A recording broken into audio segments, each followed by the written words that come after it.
Well, good afternoon and good morning to everybody who has joined us here today for ResMed Academy webinar number 3.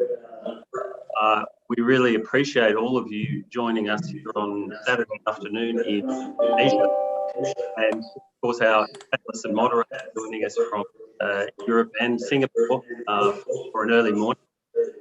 So welcome to everybody, really appreciate your time. Just a few housekeeping items just for your information before we kick off. Please, if you have any questions, we want you to ask questions.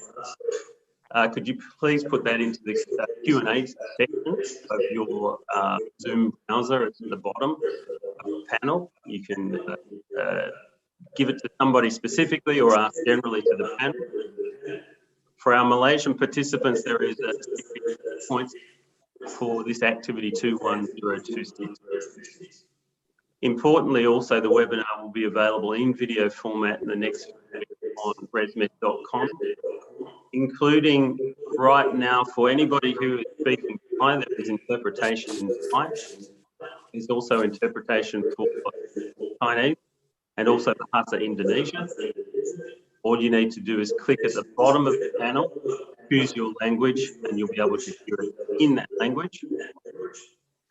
And finally, at the end, please complete the survey and you will receive your attendance certificate at the end of that after you have completed the survey. Thank you. Any further questions that you may have, please direct those to eamarketing@resmed.com.au. So our topic for today, number 3, really important one, probably one that starts to spark a lot of interest here in Asia, which is telemonitoring for home non-invasive ventilation, and really keeping in mind possible improvements in clinical outcomes and also economically what that looks like. Our speakers are going to talk about it from their own perspective, and we're really excited to bring to you a panel and also our moderator, Professor of Medicine, Michael Dreyer. Michael is the Professor of Medicine and Pneumology, Head of Department of Pneumology and Intensive Care Medicine at the University Hospital of Aachen in Germany. He's been the professor since 2014 and continues to move the clinical needle in terms of non-invasive ventilation in particular, in the support as group chair for the European Respiratory Society. So I welcome you, Michael, and I'll leave the rest to you. Thank you. Thank you very much, and good morning, everyone. I hope you can hear me properly. I had a little echo at the beginning, so hopefully you can understand me. I'm really happy and I'm honored to chair this very important session this morning in Germany and this afternoon in the Asia region. So we are talking about telemonitoring, we are talking about non-invasive ventilation, and we will have the possibility to look into different countries around the world.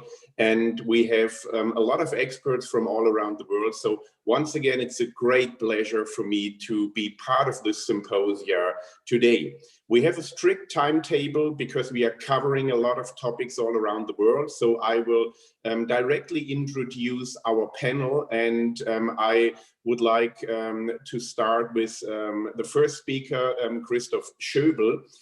Christoph is also working in Germany, and he has almost published 200 papers around sleep medicine and sleep apnea, and he's working at the University Hospital in Essen, actually at the Ruland Clinic in Essen. And since 2019, he took over the professorship for sleep medicine with the focus on telemedicine at the University Medicine Center in Essen. So I think he's a really good expert to tell us about telemedicine, telemonitoring when it comes to non-invasive ventilation in Germany.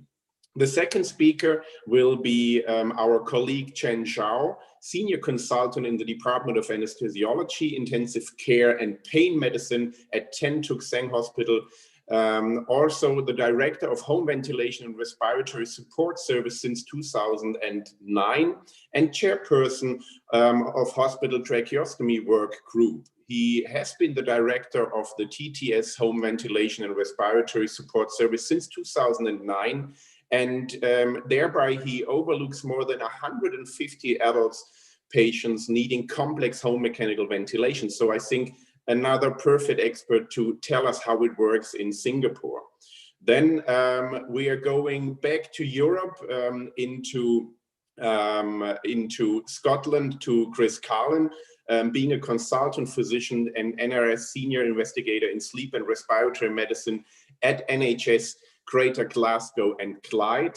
And I know that he is principal investigator of several studies and investigations, for example, Innovate UK, but also ResMed funded Dynamic Digital Health Technology Catalyst Project. So I think we will get a really, really nice overview to see how it works again in Europe and in Scotland. And last but not least, I'm sorry, this is quite unpolite to come at the latest to the lady, but she will be the final speaker, and it's a big honor because I know Mareike for several years. When I started doing non-invasive ventilation, I think Mareike also was doing non-invasive ventilation in the Netherlands. So it's a great pleasure, Mareike, to have you here together with all of us. You are combining clinical work and research in the field of chronic non-invasive ventilation in patients with chronic respiratory failure due to several diseases for years and years. And Mareike is currently the secretary of our NIV group within the ERS. And she will give us an idea about economic aspects and how non-invasive ventilation works in the Netherlands. So to sum up, I'm really looking forward for the next 90 minutes to get an idea how non-invasive ventilation works around the world, how everybody is dealing with telemonitoring, telemedicine, and we will get some practical insights. We will get some ideas about economic situations. And yeah, I would like to kick this off, and hopefully, Brett, we can start with the first presentation.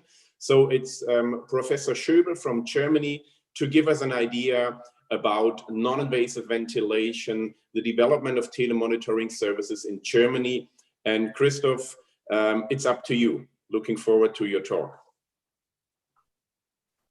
Yeah, thank you. Hopefully everybody's understanding me. There is no echo, at least I hear no echo. So ladies and gentlemen, welcome and thank you for the invitation and having the opportunity to talk about NIV and the development of telemonitoring services in Germany. Ladies and gentlemen, we all know that there are enormous opportunities in digitalization. Especially Corona can really be seen as a digital meteorite strike, although the meteorite is honestly very, very small. But it has catalyzed digital development in a way never seen before. Now, the question was no longer only how digital tools can support us in our work, but how these tools can help us to treat our risk patients without having them to go to hospital because of risk of infection. Thus, telemedicine is often used as a buzzword, the one and only magic solution to our problems. But everyone understands something different under telemedicine. You see video consultation, but you can also see remote technologies of medical devices or diagnostic tools to be used at a patient's home. Until now, there are so many position papers on telemedicine highlighting the potential of telemedical tools. But honestly, there is no real guideline as the evidence on this technology is quite sparse in some fields. This is due to a highly dynamic development of technical solutions, lack of interoperability, and common health telematic infrastructure. Regarding telemonitoring of positive airway pressure devices, everything started in sleep medicine by using telemedically transmitted data it could be shown that therapy compliance rates can be improved as problems with the therapy can be identified and addressed very early, leading to a better tolerance of mask-based therapy. So at the moment, we use remote data during the pandemic for elective therapy controls in our patients with sleep apnea. By using additional mechanisms like this app, patients can really participate in their therapies in a better way by getting feedback of their therapy data. So they are really empowered and will show a better adherence over long term. But for sure, we can also use therapy data transmitted remotely by non-invasive ventilation devices. We know that we can predict severe acute exacerbations using changes in breathing patterns on home non-invasive ventilation devices. Here you can see, for instance, the increase of the breathing rate before the patient was transmitted or admitted to hospital due to an acute exacerbation of his COPD. There is even an ERS statement paper of 2016 highlighting the potential of those telemedically transmitted data of non-invasive ventilation devices. But you can also see that there is much more research needed before considering telemonitoring a real improvement for those patients. Let's have a look on this. We know home telemonitoring is generally well accepted by the patients. Thus, there are no procedures that require active participation of patients because the data is automatically transmitted by the device every morning. We also know that non-invasive ventilation in COPD patients with chronic ventilatory insufficiency can reduce overall mortality, can improve quality of life and exercise capacity, and can reduce significantly the readmission rates to hospitals and the exacerbation rates. The condition is that the patient has to use the device regularly. How can you implement telemonitoring in your hospitals? So I can show you the example of our clinic, the Roland Clinic at the University of Medicine of Essen, and how we did it. We had set some goals, and here you see the goals. We wanted to achieve a daily usage of at least 4 hours. We wanted to minimize the leakages of the masks and also minimize residual sleep disorder breathing, for instance. And we included all COPD patients willing to participate with newly established NIV, and we concentrated on those 2 devices, the Stellar device and the Loomis device with a built-in sensor to transmit the data. What are we doing? You see the devices are sending the data or transmitting the data into a cloud. We can access the data in the cloud, and if there is any problem, medical professionals can contact the patient trying to solve those problems. For sure, there were problems on the road implementing such telemedicine structures in our clinic. So for sure, there are different home care providers, and until the beginning of the year 2019, only ResMed enabled the usage of AirView. Now there are also other providers offering us the access to this platform. For sure, at the moment, there is no reimbursement so far, and also new work paths had to be established. You have to decide who does what, and when. Yes, this is extra work, and the staff is already fully occupied, especially during pandemic times. You have also to contact patients, which is sometimes difficult despite several phone calls. But you can also see that you can have solutions for those problems. And in the beginning, only the consultants checked the telemonitoring data and called patients in case of any problems. And after training, we had our respiratory therapist to took over the tasks gradually. We had more flexible follow-up appointments which were implemented for outpatient and inpatient visits. And at the moment, we even have a new software which was developed that separated NIV patients from sleep apnea patients and allowed us further categorizing of NIV patients depending on the underlying medical conditions. And we developed replicable interventions descriptions. Why is this so important? It is so important to have this prescription, to have interventions described, to have the right steps be done by the right patient. What does this mean? You have to decide who is doing what, who is calling the patient, when is the patient called, at which problem, and only those descriptions are necessary to have a real focus on the resources you will need for such telemedicine procedures.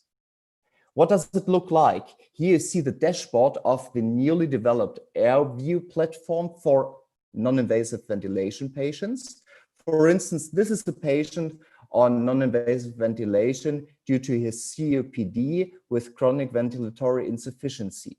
You see the device settings, and you also see above the different usage times, the dates of the usage days. Here you see the breathing frequency, for instance, regarding the development of the breathing rate over the time course. When having a look of different examples to make more practically for you, this is patient number 1, a patient with COPD on non-invasive ventilation due to his chronic ventilatory insufficiency. You see the different squares indicating every day of usage, and you see when having a look on this that there is a green color indicating that the patient is using the device regularly, but you also can see the yellow bar indicating that there is a high leakage. When having a more detailed look on this, you see relevant leakages with the actual mask, and when changing the mask type, you see it like this, there is no relevant leakage anymore, and the patient told us also that the new mask, he slept much more better than before and didn't have a dry mouth in the morning anymore. Having a look on patient number 2, a patient on non-invasive ventilation due to neuromuscular disease, and you see the different dates, so each bar is representing 1 night of usage. You see the usage time is quite regularly. There are some days without any sending of data. Here you see this. And you can also check the leakages, the pressure settings, and the residual apnea-hypopnea index. We could see that in this patient, there was a high AHI because a massive leakage of his mask. And he was also admitted to a hospital for several times for adjustments, but without success. So we know that the patient does not accept another mask, so change of the mask type was not possible. That's why in this case we use telemonitoring to ensure a good usage and to exclude worsening over the long term. Having a look on patient number 3, she was a COPD patient with chronic ventilatory insufficiency, and this was her usage pattern of NIV. You see the different dates, and you see here also different time points. The different time points mean the following. Time point 1, the patient was admitted to a hospital for pneumonia, and she used her NIV almost 24 hours a day, but she had not the telemedicine module with her, so there was no transmitting of the data. At time point 2, her husband brought and connected the telemedicine module in hospital, and you see that there is an increase of usage of the NIV over the next days, with recovery with less usage over the short term. So let me conclude. Implementation of an NIV telemonitoring program is feasible, and it is helpful in closer follow-up, especially of risk patients, for instance, the newly onsetted NIV patients. It is helpful in decision-making which patient to admit to hospital for early NIV follow-up, but for now, there is no reimbursement.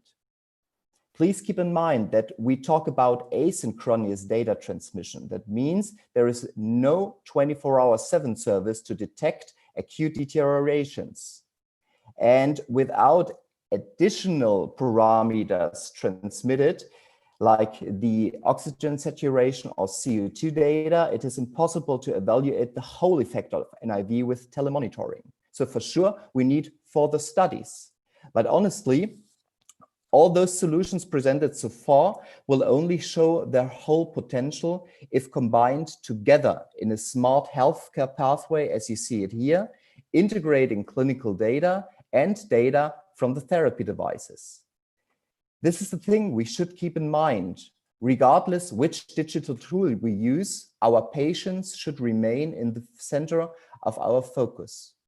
Remote solutions should not substitute personal interaction, but should help us to address insufficiently solved problems.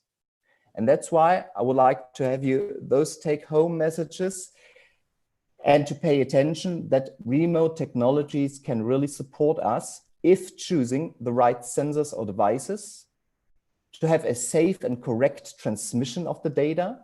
In our case, it's an asynchronous transmission of data. We have to have an adequate digital literacy of our patients, but as well as of the medical professionals. We have to choose the right patients, and we have to define the right and standardized interventions applied to the data. This is very crucial to have multicentric studies, for instance, to make sure that everybody is doing the same in the same patient at the same time. And we have to have the right actors in the right intersectoral network with a fair reimbursement. Ladies and gentlemen, thank you, and I'm curious on your questions. Christoph, thank you very much. This was a brilliant overview of how it can work if you use telemonitoring and how you are dealing with this situation in your part in Germany. Just for the audience, I would like to encourage you to ask your questions by using the F&Q button. And as said before, we have a strict timeline, so I will ask one question from my side to every speaker, and at the end we will have enough time to address your questions. So, Christoph, you are highly experienced in using telemonitoring. Do you use telemonitoring in every patient on NIV, for example? And if not, do you use it in the majority of cases in COPD patients, in neuromuscular patients? So can you give us an idea how you are using telemonitoring in every patient in a specific cohort, and what is the percentage? So at the moment, we try to have every patient which is newly set on NIV to have him home back with a telemonitoring module. So that means we not only including patients with COPD, but also with neuromuscular diseases. And you're so right. Nobody knows how long telemonitoring is useful in which patients. So we know, especially the COPD patients at risk for exacerbations. I think those ones are the ones who are benefiting from telemonitoring. Honestly, I do not really know whether a real chronic stable patient is benefiting from telemonitoring. So at least these are the learnings we know from the heart failure departments. We know that only patients with heart failure with a high risk of acute decompensations are the ones benefiting from telemonitoring programs. But honestly, COPD patients set on NIV, I think at first these are the risk patients, and I think you have to decide over long term whether this is a patient benefiting from telemonitoring only in the first periods of adapting on NIV, or also in long term with reduction of exacerbations. But you're right, it depends on the patient and it depends on the underlying disease. Yes, thank you very much. And you said it before, I mean, Corona has changed all our lives. That's why we are sitting here and using this virtual opportunities. And I think by getting more practice with the use of telemonitoring, we can go forward in taking care about our patients needing home mechanical ventilation. Christoph, once again, thank you very much. We will come back to you at the end. And it's my great pleasure to once again introduce Chan Shao. I hope the pronunciation is correct, so please forgive me if it is not. I'm really looking forward to the next talk. We are now coming to complex home mechanical ventilation in Singapore. And as I said before, I think nobody can address this topic better than you. And I'm really looking forward how it works in Singapore, how you are dealing with different patients. So please, we would like to have your presentation, and I'm really looking forward to it.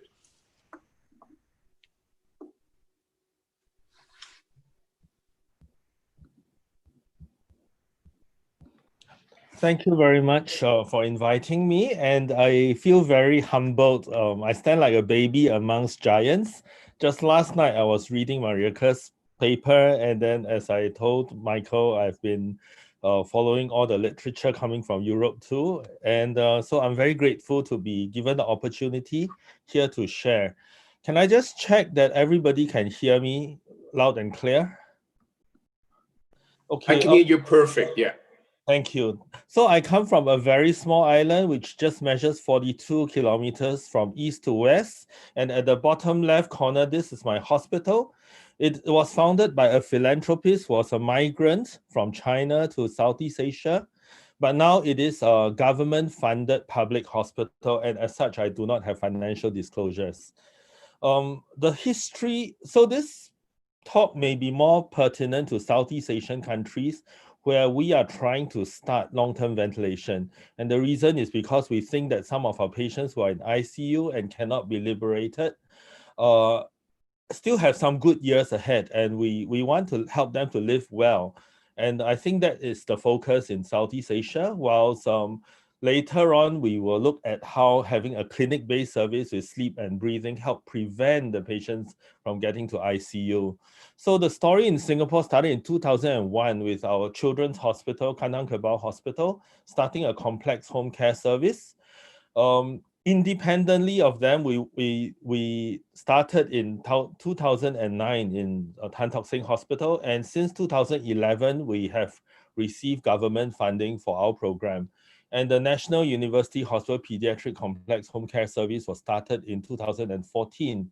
And therefore, we now have 3 programs in Singapore. We came together last year to celebrate Home Ventilation Day. That was to celebrate our respective anniversaries. And we chose as the theme, Celebrating Every Breath. Ultimately, all the team members from the 3 hospitals, we believe that what we are doing is not just decanting the ICU, not just saving bed days. It's not just about life extension and organ support, but it's about making each day, each breath better for our patients and their families. So this is a pictorial historical recap. So that was in 2010, and I was like 20 kilograms ago. That's me in the corner.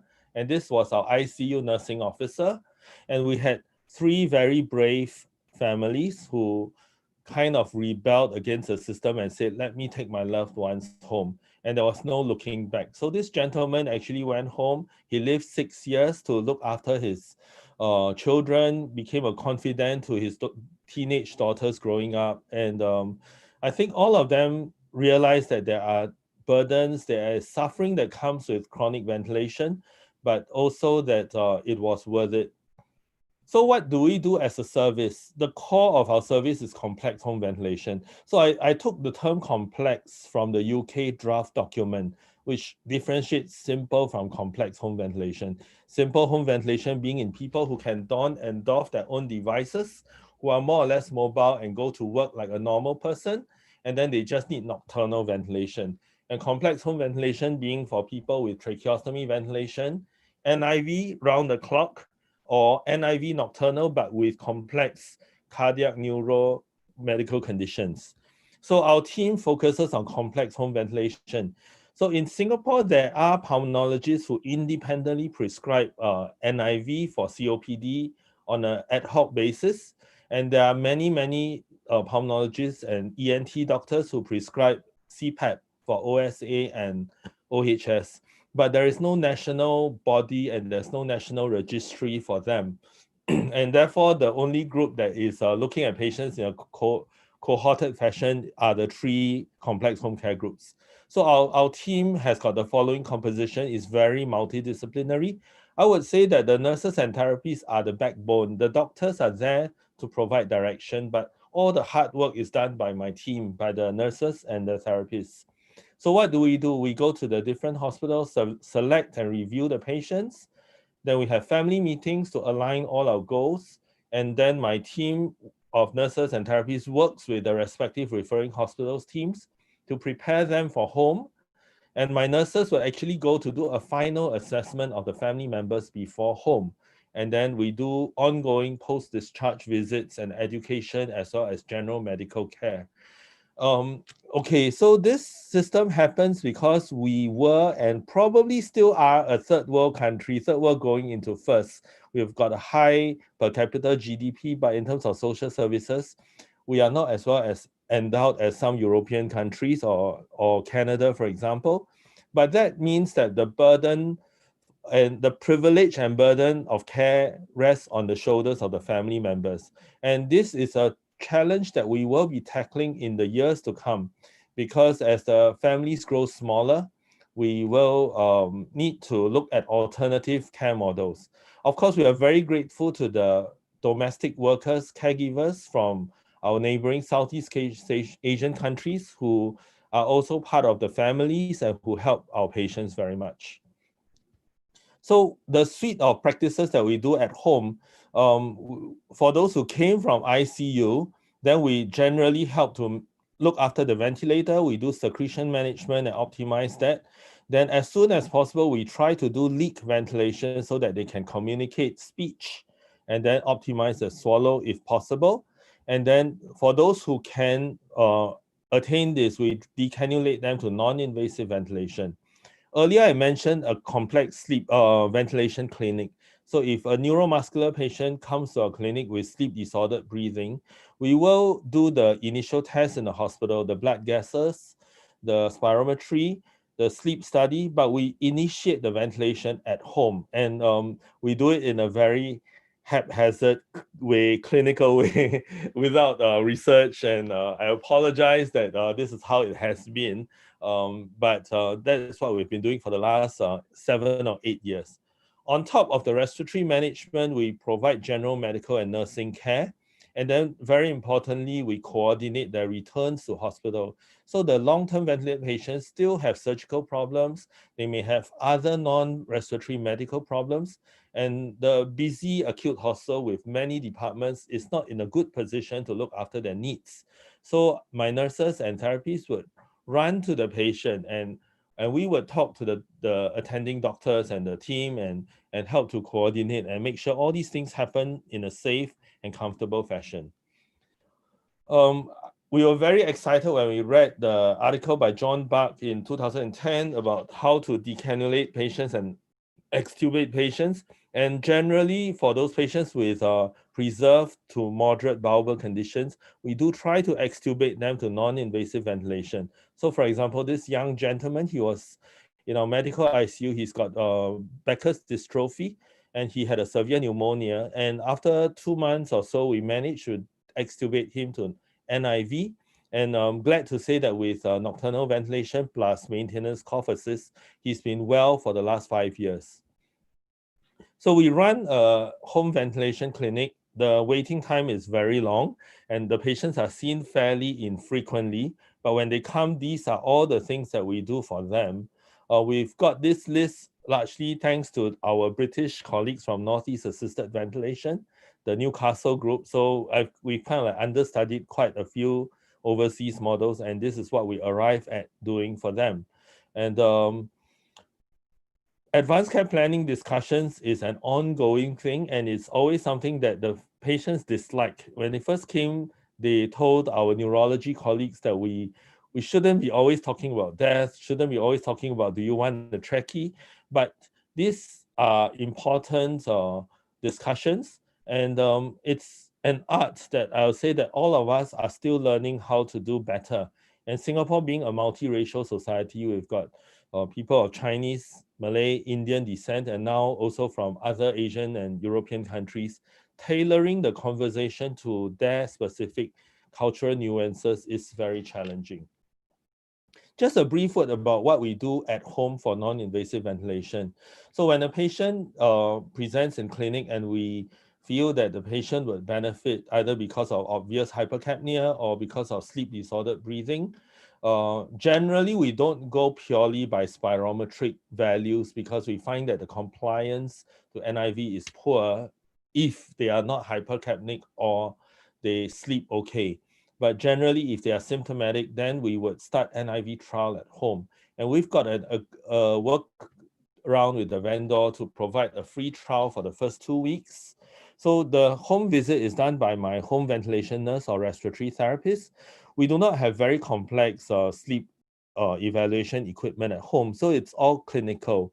So we would put them up with the doctor would prescribe a range of values, maybe 1 or 2 alternate modes, a range of IPAP, EPAP, and backup rate. The nurses and therapists would generally assess the patient's current resting breathing, and then they choose whatever mode they do, and they assess. And we rely on asking the patient how they feel about each breath. So whether it's easy to trigger, whether the pressure is okay, and the duration of the inspiration, how it cycles off, and whether the number of backup breaths are enough. So I understand this is absolutely not accurate because this is in daytime in a cooperative patient, but at the moment, this is the best we can do. The nurses would also examine them clinically. They listen to the neck for noisy throat sounds. That helps to titrate the EPAP. Then they listen for good air entry to the lungs, and they look for synchrony of breathing. They look for decrease in the use of accessory muscles. And of course, very important, the ventilatory parameters. So whether the leak is excessive, whether tidal volumes are achieved, and so on. And generally, they do a capillary blood gas pre and post. And so this is over 30 minutes, but generally, if the patient is comfortable, feels that the settings are acceptable, and the clinical examination is good and the blood gas is satisfactory, then we set them up for the free trial. We don't have complex monitoring like the ResMed system, but we use improvised WhatsApp messaging system. So the nurses might check in on them on day 3 or day 5 and ask, how are you doing? Have you been using it? So normally we ask them to use it in the daytime to acclimatize. And then when they're okay to do it with an afternoon nap, and then after that for the evening.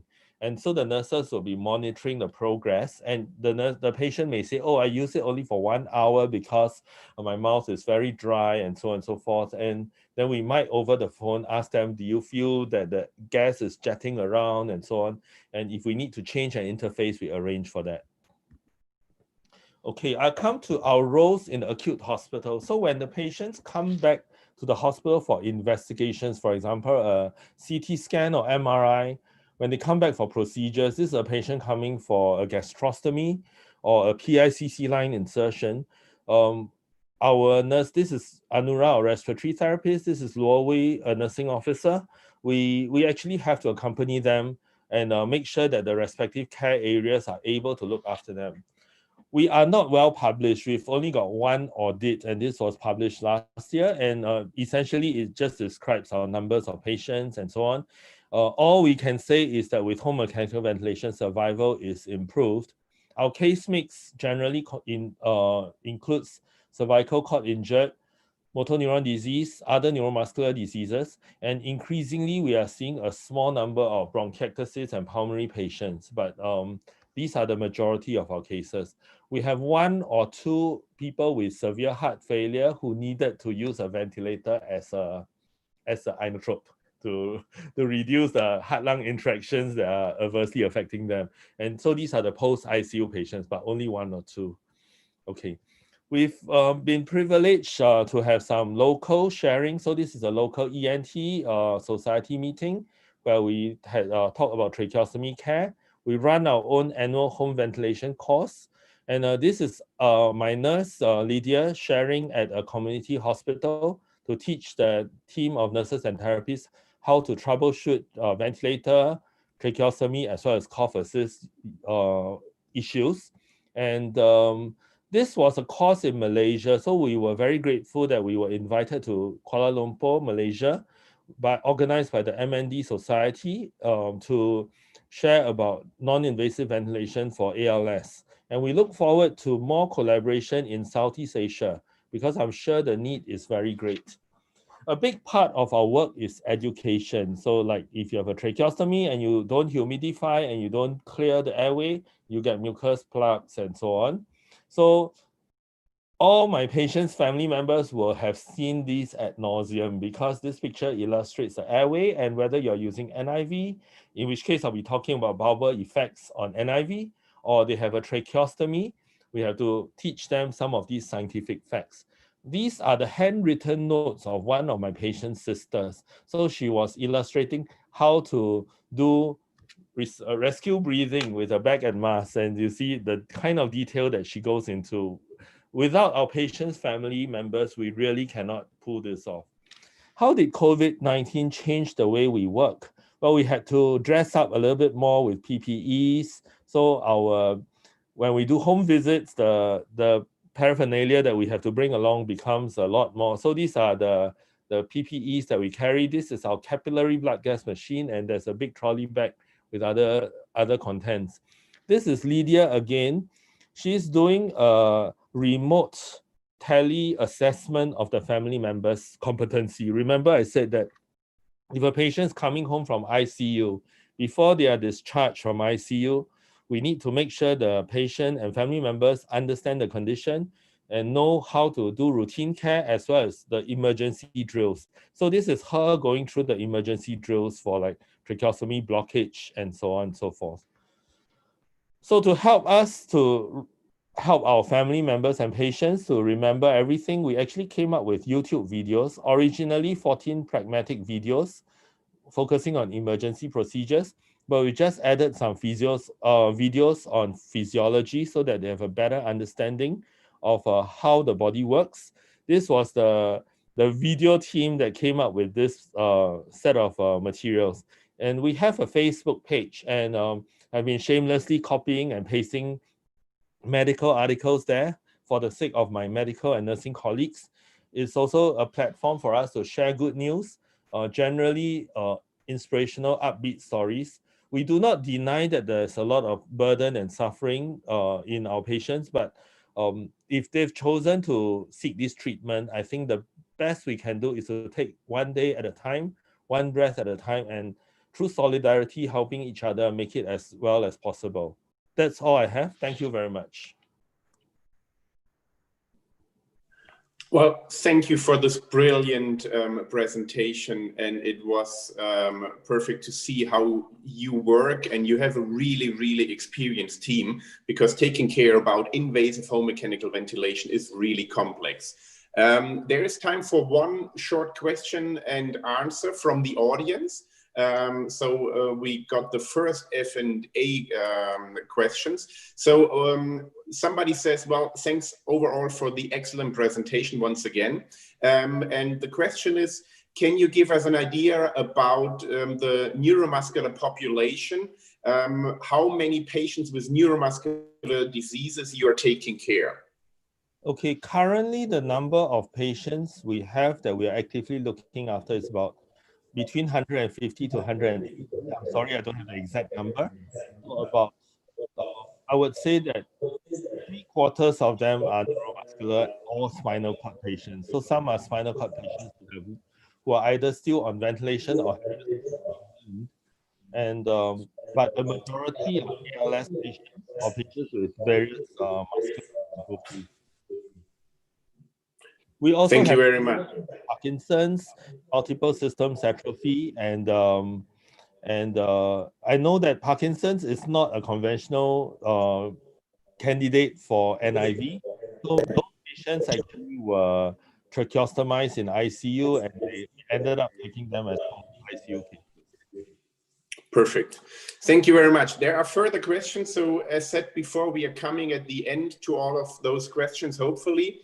And once again, thank you very much for this brilliant presentation. So we are going on, and we are now coming back to Europe. And it's my great pleasure to introduce Christopher Carlin, Chris is very experienced with regard to home mechanical ventilation, telemonitoring, and we will get an idea about clinical utility of telemonitoring for home NIV in the Glasgow area. So Chris, we are looking forward to your presentation. Great stuff. Thank you for that introduction, Michael. Can I check it? Are you seeing my screen and are you hearing me okay? Yes, everything is perfect. Great. Thank you very much. Well, listen, this is a really great opportunity to talk. I am from Glasgow, and I apologise therefore to all delegates, but particularly translators, as that means my English is very poor.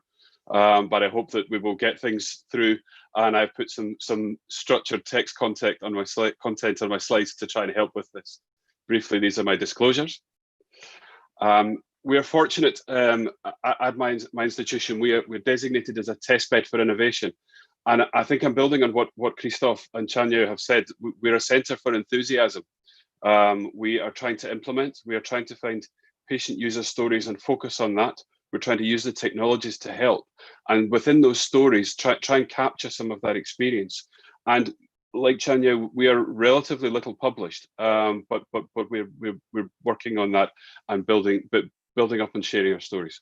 Amongst that sharing, I will provide this protocol and I will provide the links to all the references in my talk at the end. So please don't worry, we will skip over this content fairly quickly and hopefully just have a bit of a chat, a bit of discussion, leave more time for that. Just to set the scene, what is the need and challenge? What was the, if you like, the call to action to develop the service as we have it now? As we've outlined, obesity-related respiratory failure, one of the main indications now for home non-invasive ventilation. And if patients present acutely to hospital with this, they have a 10% 3-month mortality. If they are untreated over the long term, review here on the right-hand panel by Jean-Louis Pepin from some years ago, they have a 50% mortality at 4 years. And those mortality rates are normalized by optimized breathing support. That might not always be non-invasive ventilation. For many, it may be CPAP, but the technology can potentially help us pick these patients apart.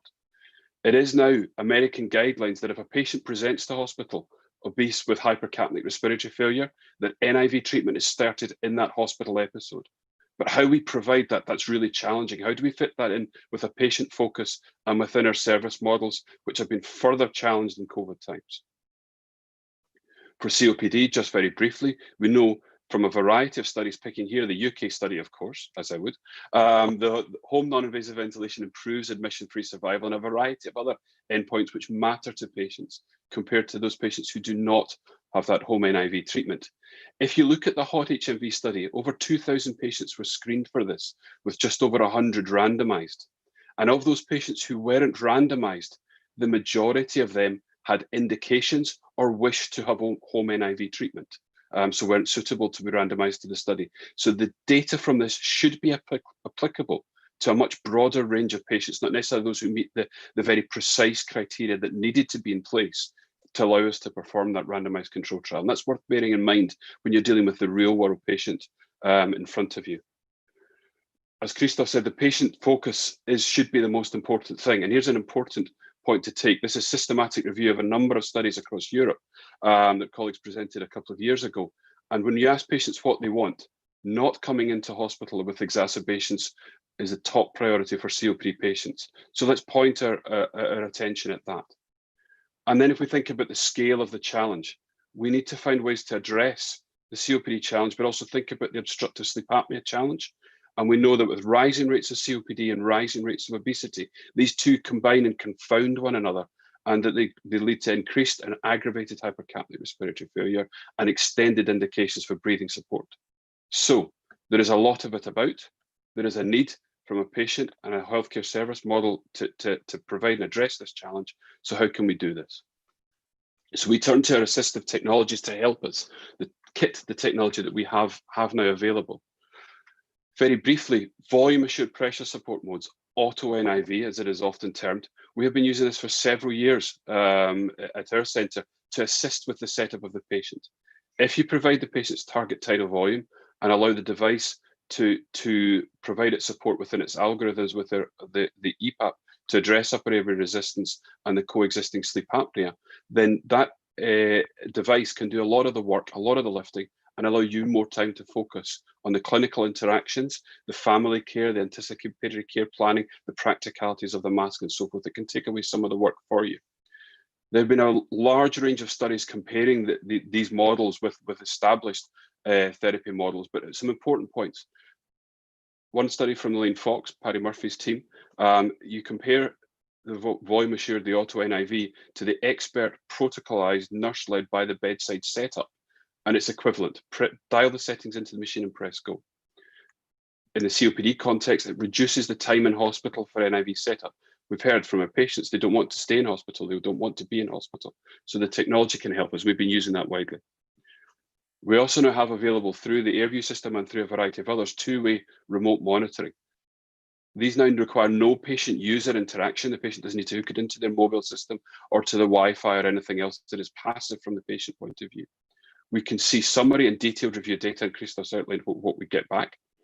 And we can remotely adjust those NIV settings. That means that we can use this interface to help us optimize the patient and make things more efficient and more effective for them. So let's run through the Glasgow approach where we have been at. We now have over 600 patients on remote monitored home NIV since we really started using all of these technologies pulled together in 2017. Very briefly, patients who present with chronic hypercapnic respiratory failure, and I'm not going to talk about our neuromuscular disease pathway today because that is slightly different. But for these standard indications, if they have presented to us in hospital as an inpatient, they will have a 1 to 2 night typically titration with transcutaneous monitoring and capillary blood gases, early discharge, and then review of their data, telephone consultation at around 1 to 2 weeks, depending on their complexity, stability, and other factors that there are for review. If they present as a day case, or if they require setup at home or at one of our referring hospitals, that will occur face-to-face, which is around 2 hours, working with the human factors and the NIV integration factors, identical to how Chanya has outlined that they do it with the patients in pragmatic terms. But most recently in COVID times, we have been posting NIV equipment out to patients at home and then using video calls to assess mask size and to get them started with the treatment. All of this is done with the auto NIV, the volume assured pressure support mode. And then for these patients who are started at home, we review their data perhaps at day 2, then at day 7, and then weekly thereafter until the patient is optimized. Here are the settings that we use. Like I say, we're providing this in handout, and also our titration targets, what we use to monitor and we consider as acceptable treatment targets. Weekly data review and telephone consult until they are optimized, and I'll show you some examples what I mean by that. And then at some point down the line, depending on what the patient needs, earlier if they are struggling, or later if they are perhaps frailer and less able to come to hospital, they would have a day case review and we will repeat their capillary blood gas at that. It makes more sense if we bring a little bit of that to life. So let's tell a patient story, and then let's provide some data to reassure about the effectiveness of this. So this was one of our early patients. You're looking at the AirView summary data here, and this is by day across the x-axis, and then this is the hours that the patient is using it. So he went home from hospital after 1 night of initial experience with NIV, but he was struggling a bit with it. He was struggling with the face mask, the interaction, over tightening things. And we were able to see that from the data and from that telephone consult. So our nurse specialist team saw him at home. They advised him to start building up some daytime use to build up his familiarization and to get over that experience with mask issues. That went well for the following week, but then you can see that his NIV usage had changed and it had reduced, and we were able to pick that up, and we checked in with him, and he was feeling so much better. He'd changed from falling asleep in the chair, and he'd gone back to bed. So his ventilation requirements, his pressure support requirements had changed. So we were able to make a change in his settings through the remote monitoring platform and then review his data. And this is an example of that detailed data. And you're looking here, there is very little leak. He used the NIV treatment for a prolonged period in 2 separate spells through the night because he was up to the bathroom and then was awake.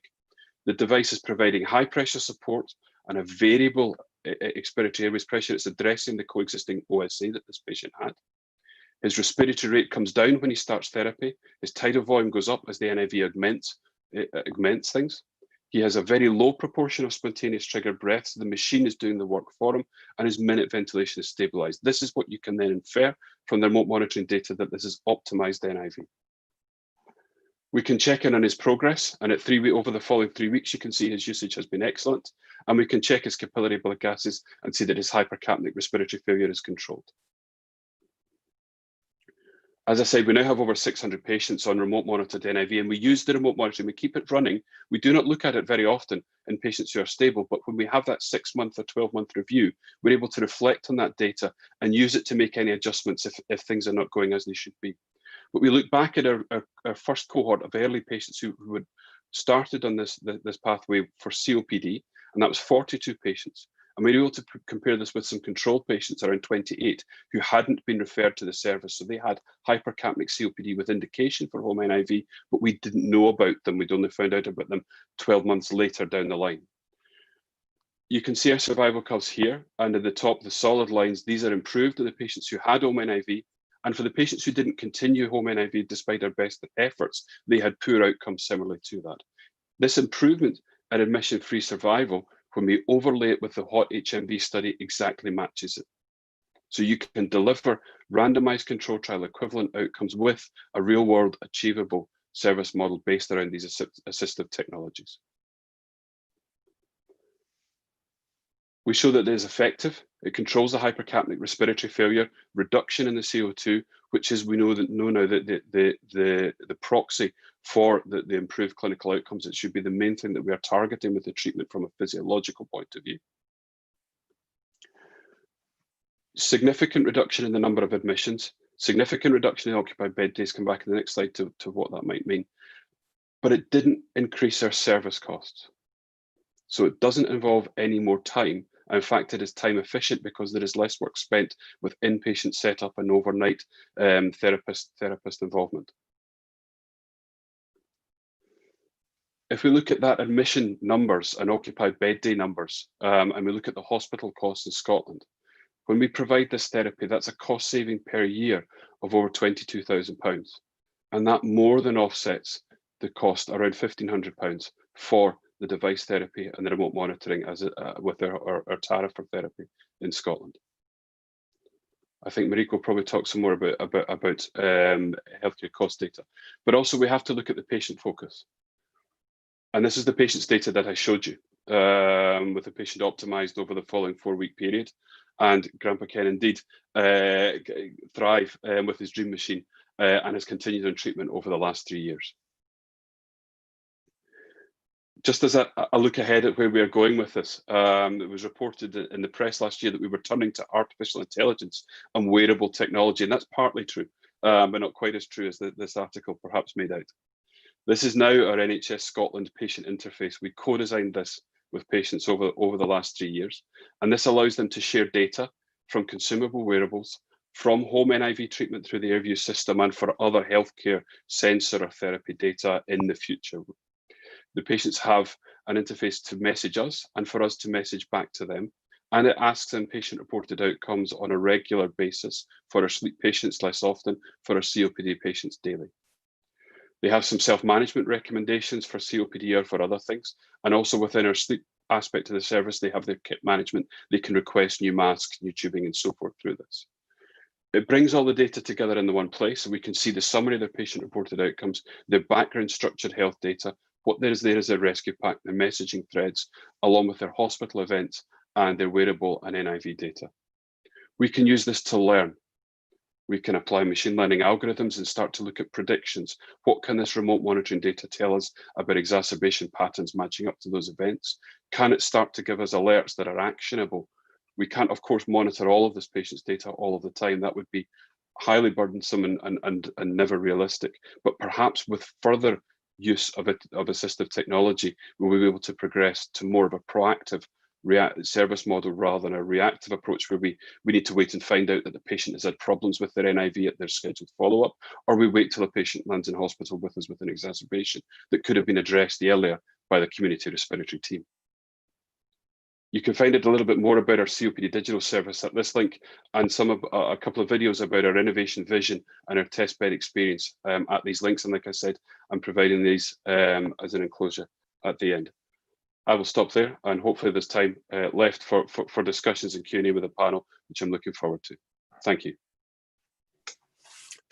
Chris, thank you very much for this brilliant overview, and it shows us that you are really looking into the future with regard to using artificial intelligence and thinking about how we can improve patients' quality of life. And I think that's the overall gain, to improve quality of life by using non-invasive ventilation in this specific cohort of patients.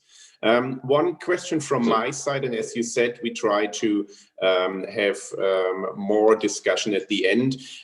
You spoke about auto non-invasive ventilation, which you use, for example, I would guess a lot in obesity hyperventilation syndrome.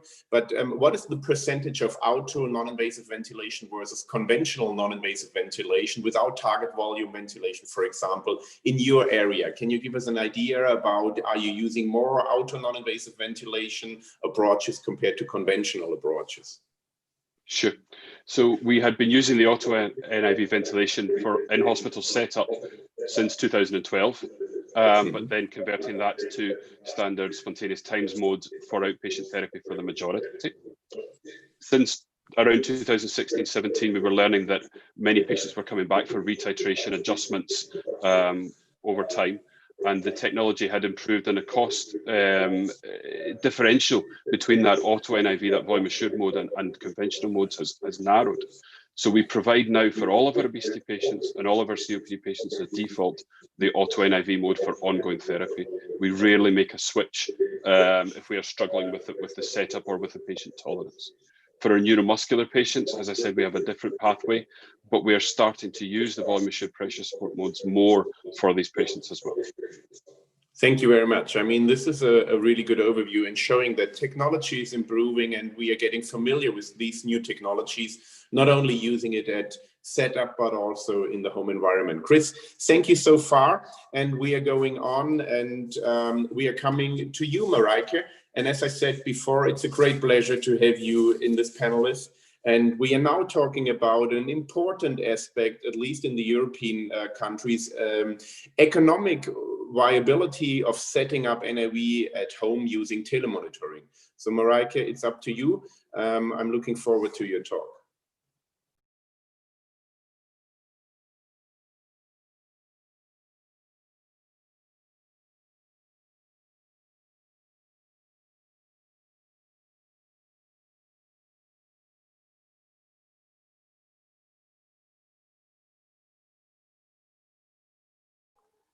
Thanks a lot. Can you hear me now? I'm sorry for... Yes, we do. Okay, perfect. I try to find a microphone because I have some background noise on Saturday morning here in at my home place. So thanks for the introduction, and I'm really happy to talk to you today about economic viability of using home mechanical ventilation, using telemonitoring, and I'm already happy to hear the stories of my colleagues. Had some great ideas. We did quite a lot of studies in this field, and today I would like to present to you some of the outcomes of those studies. I have some conflicts of interests. So what are we going to discuss today? I would like to show you some issues about home mechanical ventilation in the Netherlands, how it is organized and what kind of patients we are taking care of. Then I would like to talk with you about home initiation of NIV. Is it effective? Afterwards, we're going to discuss how should you initiate home NIV.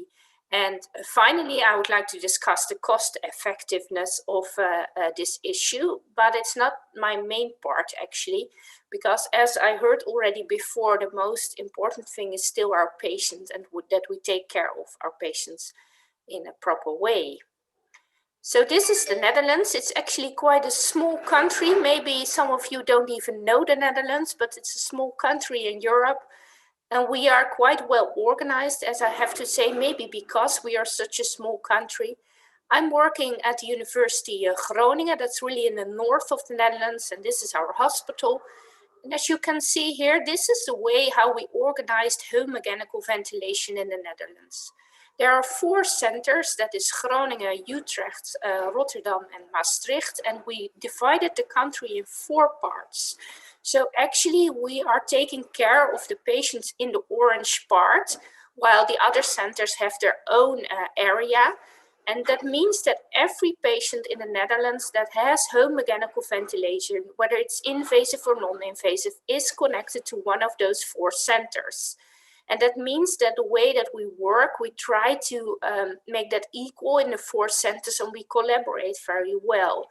And of course, this has sometimes disadvantages, but most of the time it has advantages, as we can really have the same way of working. We have a national database where all patients are included. So it makes it for us more easy to implement new strategies throughout the Netherlands. When we look into the growth of home mechanical ventilation in our country, you can see that there's an enormous growth. Actually, the founding of home mechanical ventilation was in Groningen, and that was in 1960 after the polio epidemics. In this period, one of our intensive care doctors in Groningen figured out that it should be necessary to take patients at home after they stayed a long period on the intensive care unit. From that period on, there was a slow increase in the number of patients, but we see in the last century that there's quite a large growth in the number of patients on home mechanical ventilation. And nowadays we have around 4,000 patients in the Netherlands on home mechanical ventilation. What kind of patients do we take care of? This is the same time period, and you can see here that in the Netherlands, most of the patients have neuromuscular disease. That's the blue bar. We also have patients with a thoracic restrictive disease, and that also includes the patients with OHS in this graph. We can also see that the number of patients with lung diseases, and that's mainly COPD, increased over the last years. And we still have quite a large part of patients with complex sleep apnea or central sleep apnea. And then I do not mean the patients on CPAP, but these are patients on BiPAP or ASV. So where do our patients live? And we are very happy to show you that most of our patients live at home. That's the one. There are, of course, patients living in a nursing home or in some sort of other form of home, but most of our patients are living at their own homes. And in the Netherlands, I think we do not have such a very well system where family members are taking care of their loved ones, but we have quite a good system of caregivers that go to the homes of patients and take care of them. So here you can see most live at home. So now I'd like to talk with you shortly about home initiation of NIV. At some point of time, we saw that most patients were living at home, and they said, okay, why do I need to go to the hospital to be initiated on NIV when I need to start it? I want to stay at home. That's my best place, and that's the place where I organize the care. So at this point, our patients told us, can we initiate the NIV also at home? At this time point, we were convinced that we should take them into the hospital, and they were there for several days. And after that, they were discharged home and continued the NIV. So this is the first study in which we investigated home initiation of NIV. My colleague Anne Hazenberg, she was really the founder of this idea, as some of her patients said, okay, can you initiate me at home? And she said, okay, then we need to study this. And she randomized patients into home initiation or hospital initiation of NIV. I need to do this, I think. Yeah. And what she did, she randomized 30 patients in the group that was initiated at home, and 31 were initiated in the hospital. And for this study, we started with a quite intensive telemonitoring setup. So patients were monitored at home through their ventilator data, but we also used home monitoring of transcutaneous data. And you can see here the outcomes of her study. You can see that CO2 went down in both groups, and there was no difference in change between the groups. But we also know that patients with neuromuscular disease don't need such a high pressures. Here you can see the settings of the ventilator of the patients in those study. You can see an inspiratory pressure around 15. So the study showed that home initiation was possible, and quite recently another colleague of mine, Ries van der Biggelaar, published the results of the home run trial, because the study of Anna was first started in our own hospital, and we said, oh well, that's nice in our own hospital, but we need to show this can be done throughout the Netherlands, throughout the 4 centers. And this was a national study, again in patients with neuromuscular and thoracic cage disorders, and most of these patients had ALS, in which they did the same. They randomized patients to home initiation with telemonitoring or the standard hospital initiation as we were used to before. And also you can see here that patients improved in their gas exchange, and you can see in the last row of the table that the difference in change was not significant. Actually, there was no difference in change between the both groups. You can also see here that the time that it takes to initiate patients at home was a little bit more in this study. Here, Ries van der Biggelaar counted up the time needed by the nurses from our home mechanical ventilation department. Actually, when we take patients into the hospital, they are going to the pulmonary wards. And of course, there's also time of the nurses on the pulmonary ward, but that was not taken into account in this graph.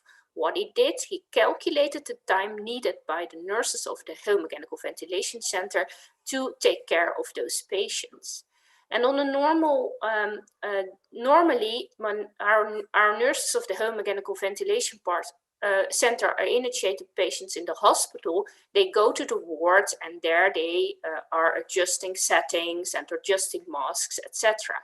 But if a patient is initiated at home, they are driving to the homes of the patients on the first day and on the last day. And of course, you can see here that there's travel time. There's more travel time needed. So actually, this was in neuromuscular and thoracic cage disorders.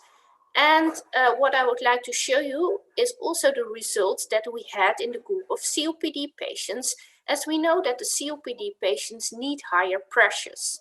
So at some point we thought, okay, when we can do this in neuromuscular patients, we might be able to do this in COPD patients as well, although the settings they need from the ventilator might be more challenging. These are some results of the study I did in patients with COPD, where we compared home initiation with hospital initiation. And you can see also here that we managed quite well to reduce the CO2 values in both groups. And actually in the table below, you can see that there was again no difference in the change between the both groups. So also in COPD, this is really possible. These are the results of the quality of life questionnaires we measured. We used the CCQ, which is a COPD questionnaire, and the SRI, and you can see that it improved in both groups and there was no difference in change between the groups. So actually we showed in the studies this is quite well possible to start completely at home. Don't take your patients into the hospital, but how did we do this technically? This is the way we worked. We monitored both ventilator data as well as gas exchange, because we really believe, and this is absolutely true for the COPD population, that you have to show that the gas exchange is improved, and then you only can expect that clinical outcomes are improved. So we monitored both ventilator data, as you can see here, and gas exchange data. And it was quite challenging in the studies to telemonitor the gas exchange data, because at that time point, there was no opportunity to have remote monitoring of the Zentek data we use directly. So we needed to have an in-between device between the Zentek device and the cloud that sent the data over the internet. This is the setup we use nowadays. We now are working with an external gateway, which can actually have all the data from all kinds of machines, irrespective of the company, but also irrespective of what we would like to monitor, send it over the cloud, and we can see that in the hospital And we are now working to have this implemented in our own electronic patient system. I'm very jealous about the NHS system. I just saw where everything is implemented into the same platform. That's really something we would like to have too and are working on. Actually, this picture is nice. This was one of our patients of the Reconsider, the COPD study. And this is a nurse. She is actually explaining everything in the home. And then that's the first day she goes there. She explains everything. She starts to practice with the patients. And then she goes back to the hospital again and had a daily remote monitoring. So she looked at the data on daily basis and she called also the patient on daily basis. We ended the initiation period after the patient is happy with the ventilator, he's able to sleep with the ventilator, and we are happy with the CO2 values. So then my goal of this talk should be to talk about cost effectiveness of home initiation of NIV, and I didn't touch on that at all, because for us that was actually a secondary outcome. But it's nice to see that when you initiate patients at home, it is really cost effective. And in this graph, we calculated all the costs in the Reconsider trial and the COPD trial, comparing hospital to home initiation. And of course, I need to say that in our hospital, it was regular care to take patients into the hospital a couple of days and getting them used to the ventilator. So this is different when they are comparing it when you take patients only one day into the hospital. And you can see here that the ward days were, of course, very expensive. So every ward day you can spare is benefit, in my opinion.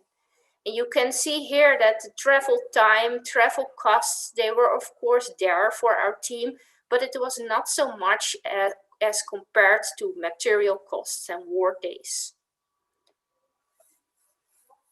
Looking back at the study of Ries van de Biggelaar in the neuromuscular patients, he also showed a saving of more than 3,000 patients per patient, and that was comparable to the COPD study. And again, taking into mind that he showed that the time needed for the nurses of the home mechanical ventilation center was a little bit more. So of course, we used an intense telemonitoring setup, including transcutaneous monitoring of CO2. And I know that implementation and health economic benefits are dependent on country-specific situation and organization of home mechanical ventilation. As I said, the Netherlands is quite a small country, so we can drive to the patient's home, and by the organization in the 4 centers, we are also able to take care of every patient in the Netherlands, independent on where he or she is living. And of course, there are challenges. Techniques at home are sometimes challenging. We already talked about it. It's sometimes challenging for the patients. We did encounter that even in the Netherlands, a well-developed country, the internet connection is sometimes not sufficient. And of course, for us as doctors, we have a challenge in integrating of all the signals. We now have the ventilator data, but we'd like to have monitoring of CO2 included. And we don't want to log into 2 different platforms to see the data. We want to have them collected all together, as was shown by Chris very nicely. Of course, it has to be secure, reliable, and it has to be easy to use for the patients and for the doctors. And I think we have made good steps. We are not there yet. When we look into the follow-up of patients with telemonitoring, I would be very curious to think about algorithms that predict outcomes. We have a large proportion of patients with neuromuscular disease that are quite stable, and I think we don't want to monitor them every day. That's also something patients don't want at that point, at least the Dutch patients don't want that. But on the other hand, you have patients with COPD and ALS also that can deteriorate very fast, and they are very good candidates for continuous monitoring, at least when we know what to look at. A lot is possible, but clinical consequences are not always clear, and excess monitoring will be a burden. Actually, at this time point, we can monitor almost everything, but we don't want to monitor too much, because you can even think of deleterious effects for this when you monitor too much. And we encountered that the organization of our team needs to change. We saw that the nurses of our team need more time to travel to the patient's home. So we spare hospital days, but our nurses need more time. So you really need to think, when you want to implement this as standard care, and we really want to do that, how to organize your team to make this possible. So this was my talk. I tried to keep it a little bit short, but I'm happy to answer any questions. I think the most important thing, it is cost effective, but it needs reorganization of your team when you want to implement as much as home care for this group of patients. But the most important thing is that this was actually an idea of our patients that don't want to come to the hospital. They are at home, they have their care, they have their caregivers around them at home, they have their care organized at home the way they want it. So the most important thing is that we really fulfilled a need of our patient group by implementing this instead of the standard hospital initiation that we were used to. Thank you for your attention, and I will be happy to answer any question you have. Marijke, thank you so much for this brilliant talk and the very nice overview, showing us that you are very well experienced in your country with regard to home mechanical ventilation. One question from my side before we start with the discussion with all of the speakers. You are very familiar and you have published a lot of papers about home initiation of non-invasive ventilation. And this is, I think, where the future will also be in a lot of other countries. Can you give me an idea? Are you start home mechanical ventilation in every patient in the home environment? And what is the percentage of patients being started on non-invasive ventilation in the home environment compared to the hospital in the real world with regard to your country? Yeah, I think it will be, and it's not yet, but it will be around 70–80% that we can start at home. But I have to say that at this time point, we are still struggling with some organizational issues to make this possible, as I said already. But when we look into our patient group, most patients will be suitable to be initiated in the home situation. Of course, we speak about the stable patients. We sometimes have patients come with an acute exacerbation and cannot be weaned, or OHS patients with an acute deterioration, and then we, of course, start in the hospital. But on the other hand, most patients will be suitable for this. They have to have a little bit a stable home situation. So they have to have a house at least. That's an obligation. But on the other hand, people that live alone are also able to do this. We saw that very well. That's no problem at all. They have to have a little bit trust into technical issues, although in my opinion, we have to make the techniques so easy that it's possible for everybody, also the elderly patients that don't have much technical background knowledge. So in my opinion, most patients are suitable for this. Perfect, thank you so much. So first of all, a great compliment to the whole faculty in being so perfect with regard to time. I mean, we have covered such a lot of topics. We have been around the world, and we have had 4 great talks, and we still have about 10 minutes for discussion. So I would like to thank you all for being so perfect in time, which is a great effort. I would like to start with one question from the audience, which I think is for Marijke as well, but other people can answer this question as well. Are you familiar with remote non-invasive ventilation inserted in home exercise program, a pulmonary rehabilitation? I mean, I know that the Netherlands is quite experienced in using non-invasive ventilation in pulmonary rehab. So can you give us a short answer? Are there experiences in remote NIV in exercise programs at home? We don't have experience with the use of NIV during exercise training, if you mean that. I think for that issue, we need more studies to show that it's really beneficial also with regard to patient-related outcomes. So we don't have that, but we do have quite a lot of experience with remote exercise training program, and that works very well. And actually that comes from several layers in the care system. So also the physiotherapists are setting up these programs, and especially in the COVID times, I'm very happy to see that these programs are set up, because our patients don't want to come to the therapists or the hospitals, especially in those times. So yeah, I think these are really good programs. Yeah, thank you. One more question, and I would like to get an answer from everybody of the panel. Any country that transcutaneous PCO2 device for a home use is reimbursed? Maybe Christoph, is it reimbursed in Germany? So now, honestly, it's the outpatient departments who are treating those patients. And if you're a pneumologist, I think you can get reimbursed for CO2, but not for the capnography, but for blood gas analysis. And this is at the moment, we are trying such programs locally with health insurance companies.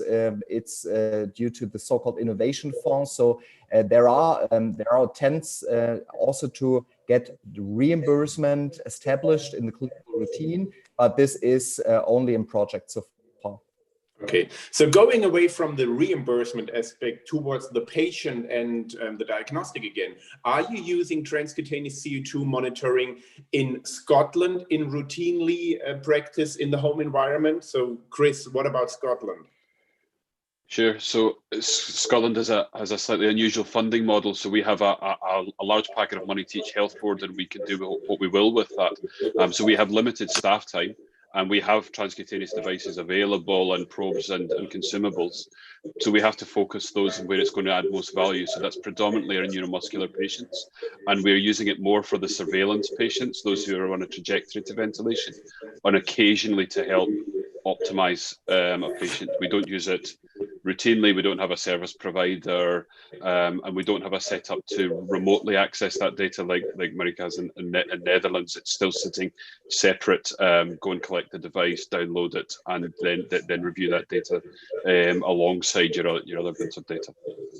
Okay, with the same aspect going to Singapore, and not only talking about transcutaneous CO2 monitoring, but do you use telemonitoring in your, I would say, small country, small situation?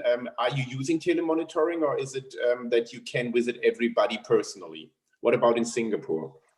Okay, first about transcutaneous CO2, we do that only in hospital in the sleep lab. We do have it available via private vendors, but it is not subsidized by the government and is prohibitively expensive. So we do not use it in our clinical practice. So we rely on capillary blood gases from our patients. We do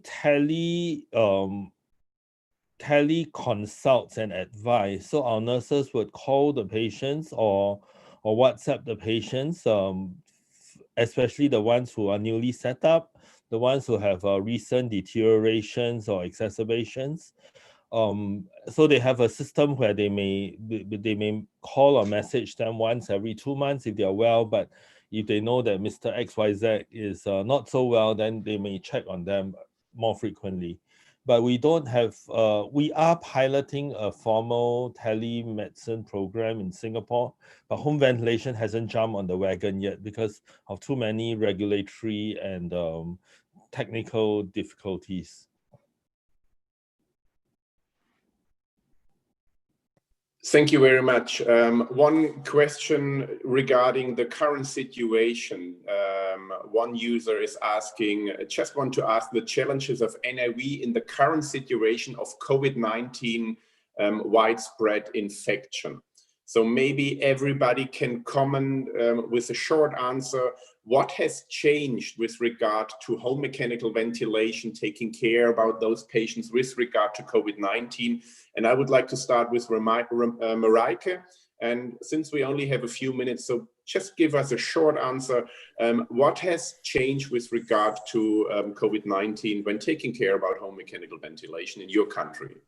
Yeah, we have less elective admissions, and also the follow-up is more at home. So we do more home visits and also more home initiation since COVID-19. Yeah, which is a bit, I would say, which is easier to do nowadays compared to 10 years before, because we have those new technologies and experiences. What about the situation in Scotland? So very similar. Likewise, we've done even more with the remote monitoring. We have not brought patients in when we might otherwise have done to troubleshoot or further optimize. And from that, we've learned a little bit more about how far we can go with the remote adjustments and tweaks to the therapy and bringing the patients just up for a capillary gas to confirm things. But I'm concerned we are seeing a downturn in referrals. We are seeing patients who are anxious about coming and presenting to hospital, and I suspect that we will then see a bulge of these patients who have not presented, or patients who have become more deconditioned or have gained further weight during lockdown periods and so forth. So I think we have to continue with the approach that we've really taken with COVID, and to allow us to see and deal with as many of these patients as possible when things start to settle down and represent. Yeah, I think this is really important. So thank you very much. Going to Singapore, I mean, you have addressed this topic in your talk, but what is your main change with regard to COVID-19 and taking care about your patients being tracheotomized, for example?